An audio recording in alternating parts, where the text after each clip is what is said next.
They unleashed hell. Humans responded, finally. A reason to get really nasty. Grand Admiral Theora of the Galactic Dominion slouched in her command chair, tentacles twitching with irritation as another human colony went up in flames across the view screen. Smoke rose from burning settlements, but there was no satisfaction left in the sight. Another victory. Another hollow triumph. Another cleansing operation complete, Admiral, announced Lieutenant Kax, his synthesized voice laced with forced enthusiasm. Minimal casualties. Human resistance proved negligible. From the lower platform, Commander Phobos let out a dry click. Truly astonishing, he said with venomous sarcasm. A handful of farmers and 3 decrepit defense satellites stood no chance against 50 Dominion warships. A miracle we prevailed. Theora snapped her beak in annoyance. Exactly. Boring. When the Council ordered this extermination, they promised me a species worth conquering, a challenge. She waved a tentacle dismissively. Instead, I've wasted 6 lunar cycles watching primitives scatter like insects. No doctrine, no strategy, no fight. Commander Phobos leaned forward, eyes glinting. Perhaps, Admiral, we've been too cautious. We've only crushed fringe colonies, low-value targets. If we want resistance, real resistance, we strike their homeworld. Theora's compound eyes widened with hunger. Earth, their cradle. She summoned schematics into her neural interface, layered orbital defenses, massive military installations, hardened fleets. For the first time in centuries, her blood stirred with anticipation. Yes, she hissed, rows of serrated teeth flashing. Prepare the Armada. Send word to the Council. Tell them... She paused, savoring the words. We are done playing with our food. 3 days later, Sol's system. The Dominion Armada tore out of hyperspace on the edge of Earth's defenses. Alarms blared in the human networks below as their detection systems locked on. Human forces mobilizing, Admiral, reported the sensor officer. Good. Theora leaned forward, savoring the moment. Deploy in Talon formation. Launch fighters. Broadcast on all channels. I want them to know who has come to end them. The transmission lit every receiver in orbit and on Earth. Theora's image filled human screens. Attention, humans of Earth. I am Grand Admiral Theora of the Galactic Dominion. Your colonies have fallen. Your expansion ends today. You have been judged unworthy of galactic citizenship. Prepare for extinction. She expected panic, begging, empty threats. Instead, silence reigned for 17 long seconds. Then a voice. Calm, steady, distinctly human, cut through. This is General Eleanor Reeves, United Earth Defense Force. The Midwestern accent carried faint amusement. We've been watching you. In fact, thank you for the delay. We were beginning to think you'd never show. Theora's eyes narrowed. You expected this? Reeves chuckled softly. Those colonies you brag about destroying? Evacuated. Weeks ago. Those defenses? Automated. Those casualties? A pause. Drones and empty shells. While you wasted time, we studied you. Your weapons, your formations, your blind spots. And we finished Project Hellfire. Theora slammed a tentacle against the command rail. Lies, primitive tricks. Your kind is centuries from... Oh, honey, Reeves interrupted, the translator stumbling on the word of endearment. You really should have done your homework before trying genocide. Humans don't scatter when threatened. We adapt, we unite, we evolve. Alarms screamed across the Dominion flagship. Admiral! The sensor officer shrieked. Multiple energy signatures behind us. We're surrounded. The view screen exploded with light as thousands of human strike craft poured from artificial wormholes. Tiny, sleek, impossibly fast. What you're seeing, Reeves said coolly, is our first wave of quantum-entangled strike craft. Fully autonomous. Each armed with what we like to call a star-splitter warhead, Commander Phobos whispered, horrified. Impossible. Their technology is nowhere near... Really? Reeves cut in. You thought a species that went from horses to the moon in a century wouldn't have surprises. We've been staring at the stars for millennia, Admiral. We knew you were out there. And we prepared, Theora screeched. All ships, open fire. Destroy them! But the human craft moved with unnatural precision, weaving effortlessly past Dominion salvos. The first explosions tore through the fleet. "You unleashed hell on our colonies," Reeves said, her voice hard as steel. "And do you know what we said when we realized what we were facing?" The first Dominion cruiser erupted into a fireball. Human warheads ripped through shields as the armada buckled. We said, "Finally, a reason to get really nasty." The transmission cut. Theora slumped back in her chair, the bridge shuddering under incoming fire. Lieutenant KX turned, mandibles trembling. "Admiral, what have we done?" Theora closed her eyes as another of her ships died in screaming plasma.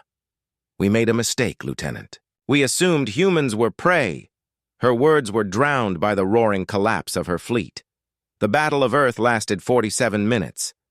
Not that Grand Admiral Theora was counting. They unleashed hell. Humans responded. The orientation. The dreadnought shuddered in a way it had never been designed to endure. Alarms keened. Consoles spat sparks. Commander Phobos clung to a bulkhead. 3 tentacles looped around support struts, as the ship performed desperate maneuvers originally never intended for. Status, he barked between the roar. And the grinding metal. KX to bridge. The lieutenant's synthesized chirp trembled with strain. 37% of the fleet, destroyed or disabled. Human craft are targeting our engines and weapons hardpoints with surgical precision. They aren't even trying to kill our crews, only our systems. "How considerate!" Grand Admiral Theora snarled. An explosion rocked the flagship as if to answer her sarcasm. The communications console flickered. The communications officer, a young Villian whose normally vibrant scales had gone paper gray, shook his head. "Our quantum relays were the first systems targeted, Admiral." "We are cut off." Of course they were. Theora watched the tactical display as another cruiser's engines blinked out. Human strike craft moved like predators among wreckage, disabling weapon mounts one by one. There was an almost casual cruelty to their patterns, precision and restraint in equal measure. "They could have annihilated us," Theora said aloud, the realization tasting bitter. "Instead, they toy with us." "Why?" Lieutenant KX demanded. Before anyone could answer, the bridge fell briefly silent, then a tone and an incoming transmission. Theora straightened, mandibles clicking as she forced decorum. She would not let panic show on the feed. The screen brightened. General Eleanor Reeves filled it. Small, gray-haired, unassuming, an ordinary human face that belied the cold, precise intellect behind it. She regarded them with the polite patience of someone addressing a misbehaving child. "You've made your point," Theora admitted after a breath. "You have shown teeth. What are your terms?" Reeves raised an eyebrow and smiled without warmth. "Terms, no, Admiral. This isn't a negotiation. Consider this." "Orientation," Theora repeated, mandibles twitching. "Orientation?" "Yes." Reeves's voice held a teacher's flatness. "Day 1 of your education about humanity." Behind her, a younger man stepped into view, tall, dark-skinned, with an unhurried intensity. "I'm Dr. Marcus Kingsley, xenobiologist and cultural attaché. In approximately 30 seconds, your ship will receive a data packet. It contains comprehensive information about human history, especially our wars." Theora's mandibles worked. "Why gift us your military history?" Kingsley smiled as if explaining something obvious. "Because you should understand exactly what you have awakened. Humans have been warring with each other for all of recorded history. We honed the art of conflict to a terrifying degree. Guerrilla tradecraft, psychological operations, mutually assured destruction. Until now, most of that violence was inward. Your attack changed that." The tactical officer's voice cut through, thin and nervous. "Data packet received, Admiral. Suggestions. Review, especially the sections on guerrilla warfare, MAD, psychops, and," he swallowed, "nuclear weaponry." At the last word, a cold shiver crawled along Theora's exoskeleton, as if the ship itself recoiled. "We want you to go home," Reeves said, "and take this message back to your council. Humanity formally declines extinction. We refuse your judgment of our worthiness." "Tell them we are coming," Theora's voice rose. "Coming where?" "Everywhere," Reeves replied simply. "You showed us there's a hostile galaxy. Because of your strikes, Humanity has united with a single purpose for the first time in our history. We've enacted the Phoenix Protocols. Our industrial base is being repurposed for war production. Our scientists, our best minds, are focused on weapons development. And our recruitment centers are full. Theora tried to digest the scope of it. You proposed total war over a few colonies. Reeves's expression hardened. Those weren't just colonies to us. They were lives, families, children. Each one is precious. More than that. You threatened Earth, the cradle of our civilization. There is nothing humans defend more fiercely than home. Another blast shook the ship. Another Dominion destroyer went dark on the tactical. Theora's bridge was a hive of failures and frightened orders. We will allow your remaining ships to limp out of the Sol system, Reeves said. Without weapons. We've already disabled many systems and installed safeguards. Insurance. Dr. Kingsley's tone grew almost cheerful. Quantum-linked devices. Tamper with them and they will convert your vessel's mass to energy. Instantaneous, clean, final. Insurance. Theora didn't like the sound of it. You would detonate us to ensure our compliance? We would deny you the chance to harm anyone else, Kingsley replied. You will have 24 hours to collect what ships you can and leave. After that, any remaining Dominion vessel will be treated as a legitimate military target. Reeves folded her hands. When you report to your council, make sure they understand what they set in motion. You didn't simply attack a species or threaten a planet.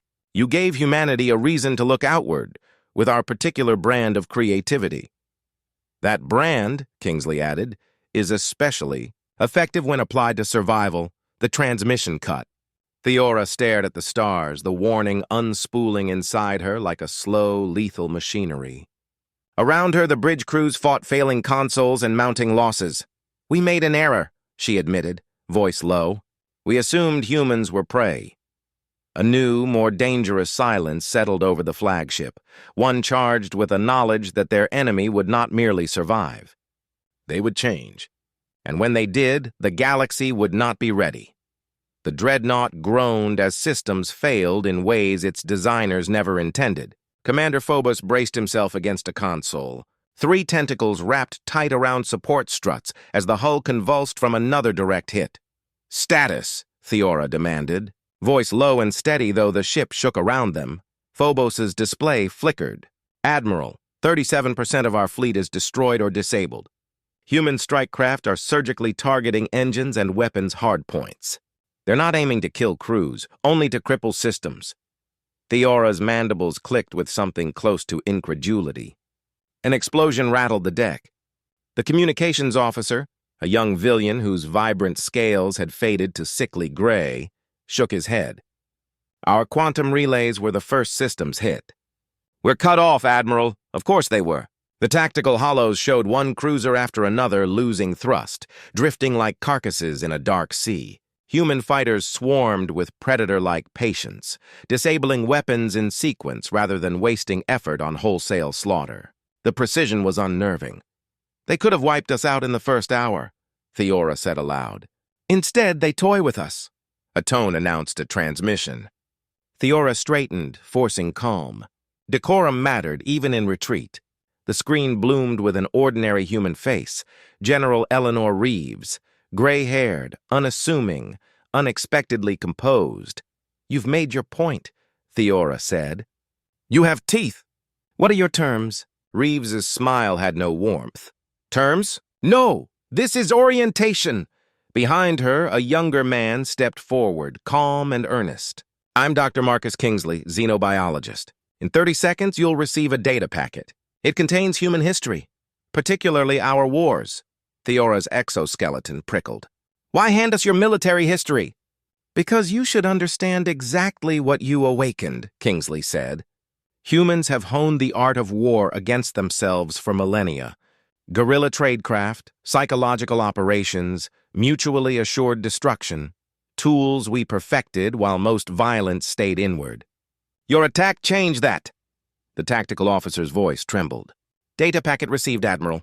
Sections flagged guerrilla warfare, MAD, PSYOPs, and nuclear doctrine. A chill traveled through metal and tissue alike. We want you to return to your council with a clear message, Reeves continued. Humanity formally declines extinction. We will not accept your judgment of our worth. Tell them, tell the Dominion.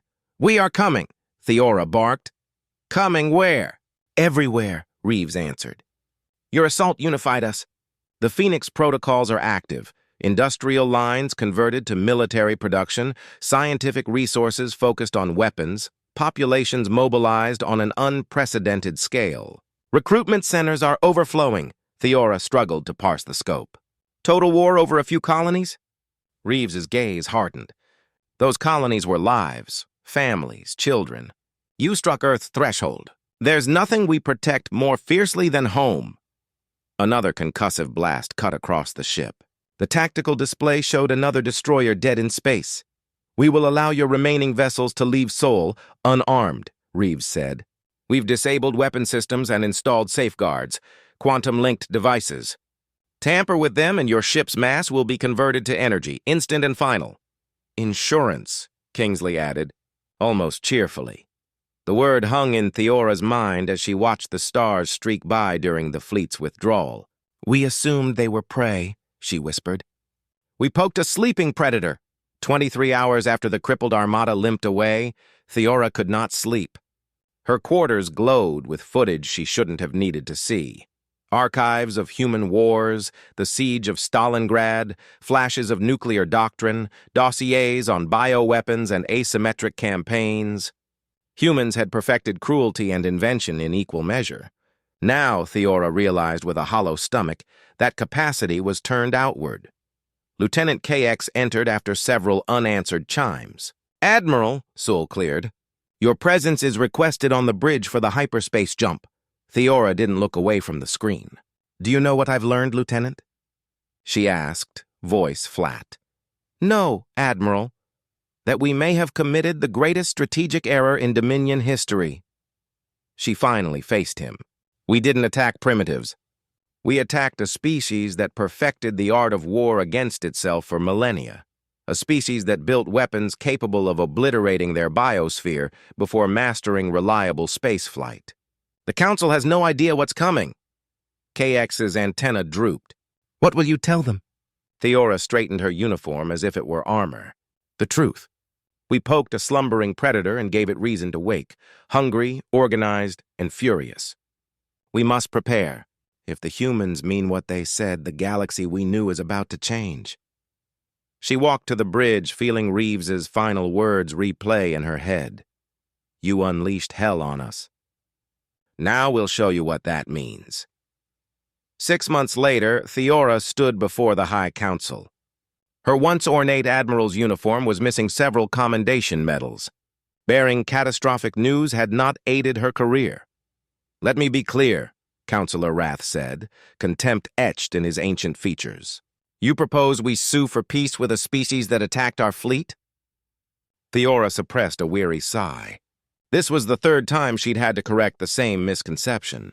Respectfully, Counselor, our fleet attacked their colonies first.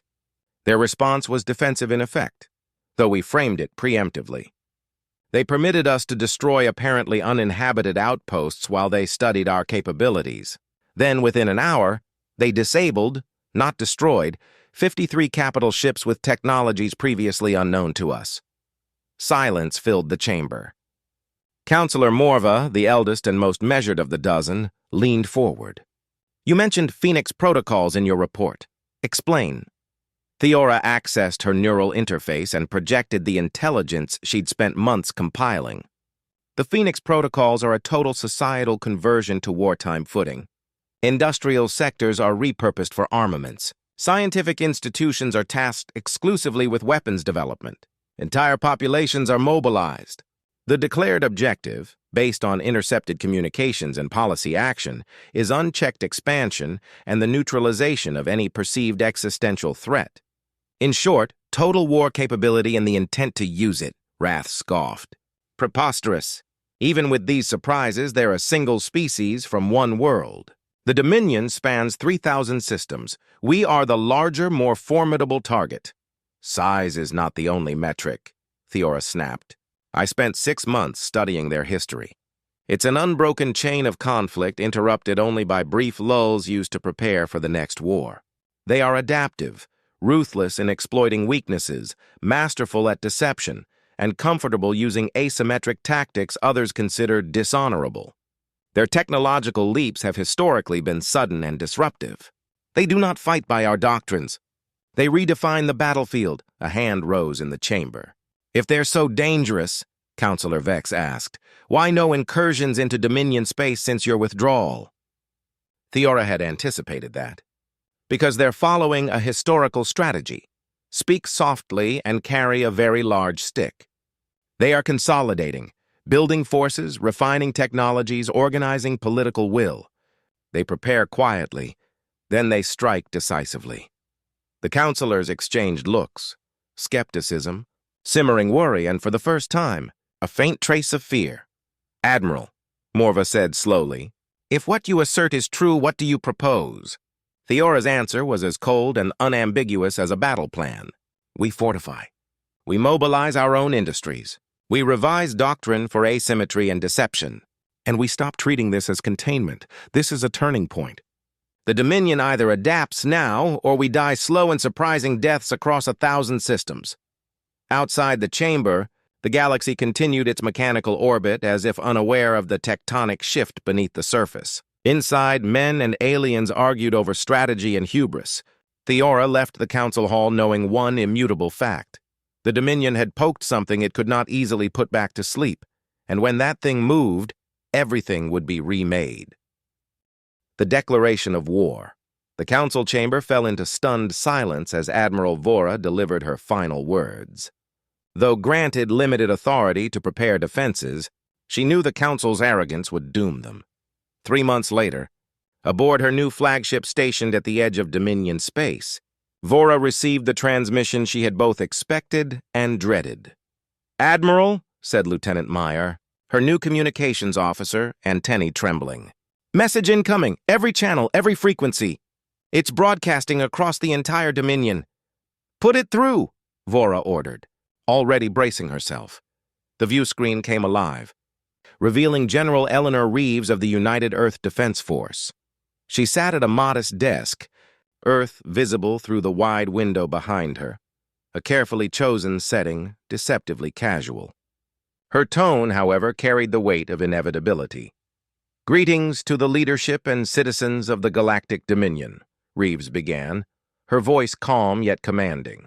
9 months ago, your fleets launched an unprovoked attack on human colonies. When you reached Earth, we proved our capacity to defend ourselves, and we allowed your surviving ships to return home. With a warning. She leaned forward, her gaze sharp as steel. First, that warning was ignored. Second, our envoys were turned away at your borders. Third, your military continues preparing for further aggression, not just against us, but against any who stand in your way.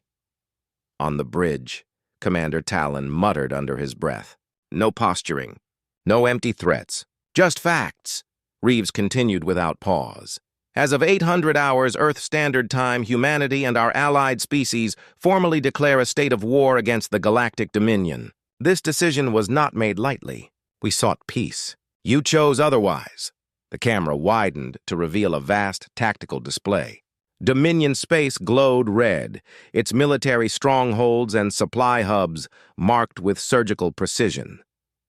To the citizens of the Dominion, Reeves said, her tone softening, know this.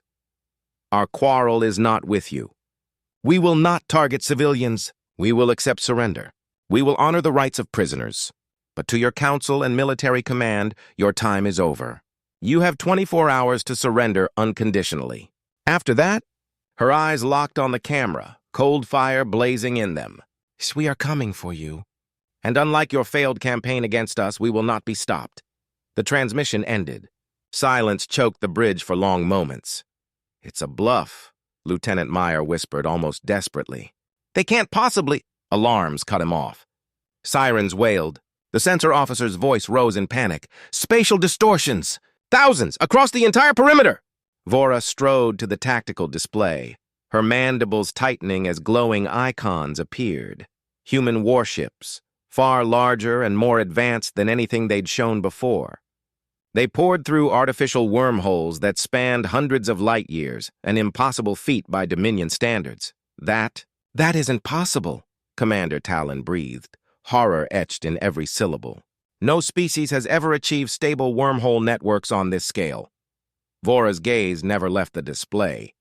Her voice was quiet, steady, resigned. Humanity specializes in the impossible. Battle stations! She barked, her voice snapping the crew into action. All ships, defensive positions! Open a channel to the High Council. Tell them... She watched as the first human strike wings launched from their carriers in perfect formation. Tell them I told you so. Moments later, the Dominion's frontier ignited in fire and plasma as the first shots were exchanged. The war that followed would become infamous across the stars. To the Dominion, it was known as the Great Collapse. To humanity, it was remembered as the shortest galactic conflict in history, 1 week. That's all it took, a new galactic order. It took only 1 week. 7 days for a species the Dominion had dismissed as barely spacefaring to crush an empire that had ruled for 10,000 years. Admiral Vora sat amidst the shattered ruins of the High Council chamber. Dust hung heavy in the air, mixing with the acrid bite of scorched stone and weapons fire. Through the fractured dome above, Dominion Prime's twin moons gazed down, calm and eternal, as if mocking the devastation below. Penny for your thoughts, Admiral. Vora didn't need to turn. She knew that voice. General Eleanor Reeves stepped lightly across the rubble, unarmed save for a small sidearm, her simple uniform untouched by the chaos. That the human commander could walk into the heart of fallen Dominion power with so little protection spoke volumes about the completeness of her victory. I doubt my thoughts are worth much these days, Vora said dryly. Reeves chuckled, settling onto a broken column. Your defense of the Arcturus sector was impressive. You nearly stopped our third fleet. Nearly, Vora replied bitterly. And nearly counts for nothing in war. Reeves tilted her head in quiet acknowledgement. For what it's worth, I opposed the strike on this chamber. Assassinating leadership tends to make martyrs, but our civilian council wanted a decisive blow. Democracy is messy like that. Messy, inefficient, but surprisingly resilient. At last, Vora turned to face her adversary, the small, gray-haired human who had orchestrated the fall of her civilization. Why are you here, General? To gloat? To take me prisoner? Neither, Reeves said, producing a small flask and taking a sip before offering it across the debris. I'm here to offer you a job. Vora's mandibles clicked in surprise. Job? Interim governor, Reeves explained. We've just dismantled the government of several thousand worlds. Someone needs to hold it together before it collapses entirely. Someone who understands Dominion culture and the reality of the new order. Vora narrowed her eyes. You would choose me, the Admiral who failed to stop you? No, Reeves corrected gently. The Admiral who tried to prevent this war in the first place. Our intelligence was thorough, Admiral. We know you argued for diplomacy after the Saul incident. The Council ignored you. You had spies in the High Council? Vora asked, incredulous. We had spies everywhere, Reeves admitted with a shrug. Once we realized what you were, we prepared accordingly. Vora exhaled slowly. And if I refuse? Then you'll be treated as a prisoner of war. Humanely, of course, but the job will fall to someone else, likely someone far less qualified. The old order is gone, Admiral. The only question is whether you want to help shape what replaces it. Logic whispered that Reeves was right. Emotion recoiled at the thought of collaborating with the species that had destroyed her empire. She wrestled with the choice, then finally asked, Why me, General? There are thousands of Dominion officials more versed in governance. Because you understand us, Reeves said simply. You've studied us, fought us, and you've seen what happens when humanity is threatened. She smirked faintly. More importantly, you're pragmatic enough to recognize reality when it slaps you in the, what's the equivalent of ass for your species? Vora made the clicking sound that passed for laughter. Lower thoracic segment, and yes, I suppose I am pragmatic, she rose, towering over the human. Before I consider your offer, I want the truth. What are humanity's plans for the galaxy? Conquest? Subjugation? Will you repeat the Dominion's sins? Reeves met her gaze without flinching. Honestly, we're still deciding. There are factions calling for vengeance, others calling for cooperation. It could go either way. She leaned closer. Having a respected Dominion figure argue for peace could tip the balance. You're manipulating me, Vora accused. Absolutely, Reeves replied cheerfully. Is it working? After a long silence, Vora nodded. I'll accept on conditions. Amnesty for junior officers, humane treatment of prisoners, guarantees that civilian services will be maintained. Already in place, Reeves assured. But with you, it'll carry more weight. Vora hesitated. One more thing. For the record, I advised against this war from the beginning. Already noted in our archives, Reeves said. Thorough intelligence, remember? She extended her hand. So, Governor Vora, do we have a deal? Vora studied the gesture she'd seen but never performed. Slowly, she extended her primary appendage and clasped Reeves's hand. We have a deal. General Reeves. They left the chamber together, walking side by side through the ruins of a fallen empire. An aide hurried up with an urgent message. Reeves' expression darkened. Problem? Vora asked. Potentially, Reeves admitted. One of your counselors escaped, Wrath. He's rallying forces on the outer rim. Vora made a dismissive gesture. Wrath is more bluster than substance. The fall of the homeworld will break whatever forces he gathers. Perhaps, Reeves said, unconvinced. Still, it needs to be addressed. Any suggestions, Governor? Vora allowed herself a flicker of satisfaction. Yes, a joint task force. Dominion ships under human command, or vice versa. Show the galaxy that the future is cooperation, not endless war. Reeves considered, then nodded. I like it. It sends the right message. And if Wrath is as ineffective as you claim, it'll be an easy test. Indeed, Vora agreed. As they boarded the shuttle bound for the human flagship, she reflected on the strange turn of fate. A year ago, she had been a proud admiral, embarking on what she thought would be a simple mission to contain a primitive species. Now, she was a governor, allied to that same species, helping shape a new galactic order from the ruins of her own.